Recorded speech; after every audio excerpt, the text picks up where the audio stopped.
માનનીય વડાપ્રધાન શ્રી નરેન્દ્ર મોદી સાહેબના પ્રયત્નોથી યોગને એક વૈશ્વિક ઓળખ મળી છે અને 21 જૂન સમગ્ર વિશ્વમાં વિશ્વ યોગ દિવસ તરીકે ઉજવવામાં આવ્યો છે। ત્યારે ગુજરાત રાજ્યના માનનીય મુખ્યમંત્રીશ્રીની અધ્યક્ષતામાં નડાબેટ એટલે સરહદી જે વિસ્તાર છે ત્યાં વિશ્વ યોગ દિવસનો કાર્યક્રમ યોજાવાનો છે।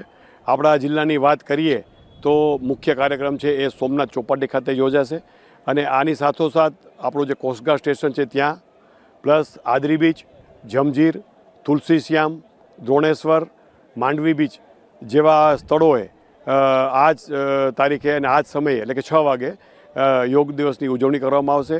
આ સિવાય તમામ શાળાઓ, તમામ પીએસસી, સીએસસી, પોલીસ સ્ટેશન ખાતે પણ આ જ યોગ દિવસની આ જ રીતે ઉજવણી કરવામાં આવશે। તો જિલ્લાની સમગ્ર જે આપણી પ્રજા છે તેને એક અપીલ કરવામાં આવે છે કે આ 21 તારીખે સવારે 6 કલાકે જે મેં સ્થળો કીધા ત્યાં નજીકના સ્થળે જાય અને વિશ્વ યોગ દિવસની ઉજવણીમાં ભાગ લે।